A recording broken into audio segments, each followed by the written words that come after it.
Kalofalahi atu ko au ko Esta Pavihi, hane he tau tolu a tau wala tala tutupu, ke lata ia mui pūri he pōnai. Whakamua tahe matuwhiwhine kua whakātu kehe ha kua malolo hifo, mo e wela osi hana kaina he tuloto pō ine pō ke he maanga ko liku. Mai long e BCN News koe tātua ia ke he whalenga ngāo ine pō.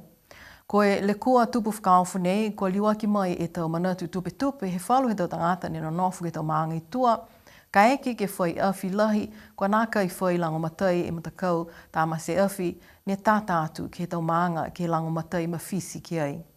Koe awhi ne kisia ai ke he pōli he pō ine pō, tala hau mai he lautolu ni kisia, koe tūpu e le kua nei he maale matahala hongfulu maua ke he matahala taha, he tuloto pō ine pō.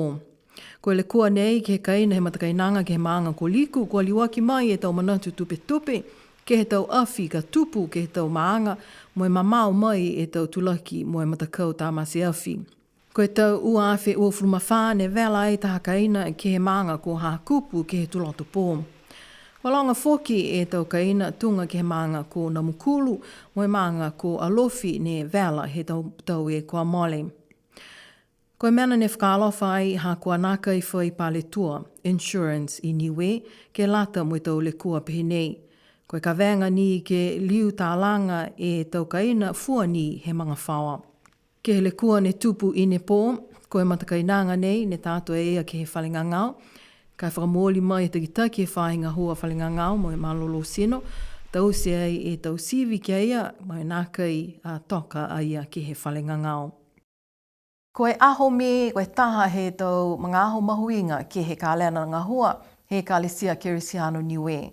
Koe aho ke tolo atu e tau e kālesia mai he tau maanga kau whaklataha ke he tau lolongo, whakaheke mo e tau pua ki au loa ke he whale tolo millenniumu.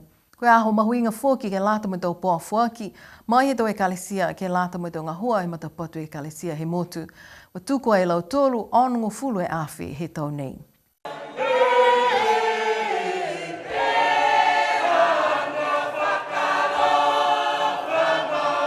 Ne whakahako ai ke he whale millennium he aho whaiumu e kua mole e aho me, kua whaklataha atu fōki e hukui pale mia le lifu sonia tālangi, mo e tau hukui mai i he tau whakatuwhanua New Zealandi mo Australia.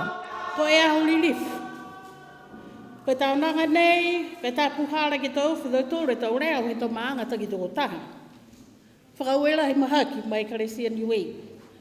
Whakauera he hako hamtōre tō ngahua. Whakaue hako e hata tōru whakawitu i anga mō tōru, tau liongi, tau whakamawhana, tau tamatama, mai tau mahumita ki osi, mai hata tōru tau tangata. Whakauela he ke ham tōru tau lewe ki anga osi, mai tau mui anga hata tōru. Ke mō tōru osi, tōta he whia hako he kisia mō tōru he o mai ke lolong, he o mai ke whia. Tō tae nā whao mtoro neo mai si karanga. Ha koe aho whia. Na ua ni e aho lalahi ke ka lena ngā hua he kālesia Kerisiano Niue ke pota e tau whakalofo mo tau poa mai he tau e kālesia maanga. Koe aho me he hawha whakamua he tau, mo aho pene a mina he mahina o ke topa.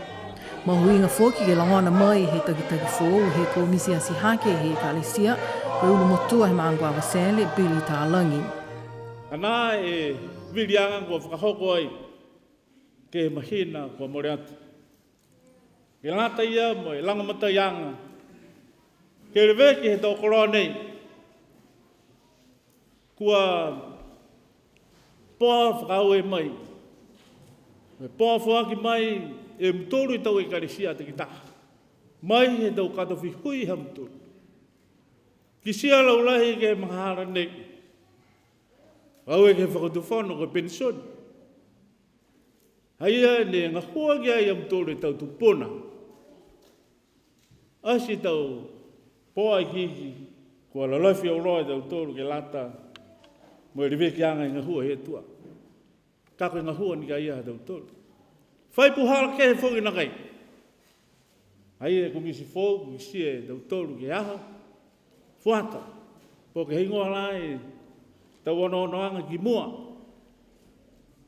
Ke lata mo e whauru he tau ngahua nei, hako unu ki mua e tosi he puke tangata tau tōru. Sina kai whelawaki mo tau koroa ha tau tolu ke revekia ki ha tau tolu tau ka. Koe mene ia, kau e ke whakotu whana. A ko mau e tau ranga matai ia. Kua whuaki e tau tolu. Ke revekia ki ha tau tolu anga hua he tua. Koe tau nei, kua maua ai mole e onu fulu e awhetau tā la, ke lata mo tonga hua he kalesia. Hanei e hangai tuhi tupe he komisi a si hake, si a kono Trevor Sia Kia, mai he kalesia la kapa, mo e whakamatalanga ki he tau tupe maua. Whakatoa ha tōru atou. Pōa ko moa e ka lata e me aho me he tau uawhi uafuru maono. Ono fure awhi tahe seu 5 one dala. Ono fure awhi tahe seu 5 one dala. O e tulou ki he tau pōa ko fuaki, ma tau i kalesia, me tau sia kono. Ririfu tau kāko, tau uru matua. A mamana ki ni ke manuin e tau fuaki ko fuaki, ke lata e me hatatoru ale, lewe kianga, e tau matua whakawhekau he hatatoru ai kalesia. Nā kai ka toa osi e tau maanga ki he aho me he tau nei mai longa lahi e ngalo he maanga tose ko na mukulu.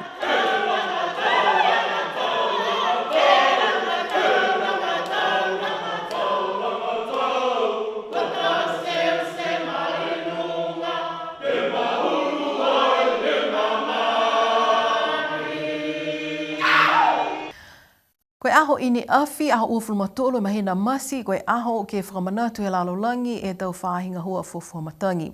Koe matapatu manatu he tau nei, koe mahuinga he tau ngā hua he tau whāhinga hua nei, moe tau lotu matala ke fuafua e matangi me kālai meti. Ne tolo atua e tau takitaki he motu, moe tau hukui mai he motu ko Samoa ke he taha whakamunuinaanga, ne whakahoko ke he aonga he tau whānau iki, ke lātai mo e tau pepa ne kua whakaliliu mai he mga hau Peritania ke mga hau motu hangauia ke he tau le kua tupu whakaofo. Ko e tau seanga nei ke whakamanatu ki e aho niawhi. Koe mahuinga he aho uafulu matolu he mahina masi, ha koe aho ia ne whakatua e matakau World Meteorological Organization ne toka ki Geneva he motu ko Switzerland, whakatua i he tau tahe awhi hiwe seo 50. Ine awhi ne o atua e matakau fuafua matangi he motu, ne takitaki e Mrs. Rosie Missy Apple, o atua lau tolu ke he aonga he tau whānau iki ki tau se, e taha whakamunuinaanga ke he tau papa fōu, me whakamailonga fōki e aho mahuinga ia. Ko o atu fōki e hukui palemia lilifu sonia tālangi, mo e hukui iki pule he whāhinga hua fuafua matangi, lilifu talaisi, tama talaisi. Ko e tau whakaholoanga nei, ne o mai paua ki tahamta kau mai he kautaha SPREP, mo e whakaholoanga Weather Ready Pacific, ne takitaki ai e Mr. Offa whanunu. Mai longa fōki e tau te genolo fōu kua maeke ai ke whakamawhisi, mo i maua tuai e tau fuafuaanga, mo e whakailoa ke he tau tangata. Ko e tau ngahua mahuinga ke pui e tau momo i tangata mai he tau lakua ka tutupu ai, hanei e takitaki. Ko e whakakoanga tolo he aho nei, ke hangau ia ke he tau puhala ke whakatolomaki atu, po ke whakapuloa atu e tau whakailoanga ke he tau matangi, po ke tau hātaki matangi. Si haia lau tolu kua uina, ke o mai, ke whakako, ke he tau puhala fōu, he hātau tolu a alalulangi ke he mga aho nei, ke whakaonga ai e tū ne whakaingoa ai koe Canva, mai ke koe ke whakafulufuluola hau a whakailoanga, mo e whakapuloa atu ke he tau tangata, puhala ke he social media, tau Facebook, ke he emaili, po ke hei ngoa ni e tau puhala, ne mai ke koe ke whakafulufuluola e whakailoanga ke lata mai hau a matakau, lata mai tau whanau he aonga, lata mai maanga, lata mai whainga hua. Naka ini ke pehe ko mautolu ni ka ha he whainga hua ka whuaki atu e whakailoanga, ka koe puhala nei ke maeke e tau whainga hua, pia whuki ni mo lautolu ke he tau maanga, ke whakafulufuluola po ke whakahanganga mita ki ha lautolu a tau whakailoanga ke lata mai tau matamatangi a wha po ke tau hātaki matangi. Koe tau se anga inia whike mailanga e whakamanatuanga he aho he tau whainga hua fufuanga matangi he lalolangi, Mai maua e tau whakamunuinaanga mai he hangai Pelesteni he kalesia Niue, Reverend Pasine Viviani. Ha kua tata mai e tau mga aho ke whakahoko e wilianga lahi he motu, Wa moa mai i neawhi e taha whakailoanga mai he whakatunu whono li lifu ko Hima Douglas ke whakailoa koe aho flai le whaitapu nei tō whakaosi e ngā hua he whono ke pule ke hongfuma waluaki. Tu mau e ngā hua he whono i ki pule ke le veki ke he whakatu whono a tu maua e whakatu whono fōu. Tu mau e tau e ke pule ke maua halau tōlu a tau tutongi a tō iloa e whakaosianga he wilianga lahi e mahina me. Ma tu taki foki e whakatonu whono ke le veki ke tau whakaholoanga ke whakaako mo e whakailoa ke he tau ngā hua he whono ke pule ke lata mo lau tōlu kua manaki ke tuku e tau hingoa ke he wilianga lahi.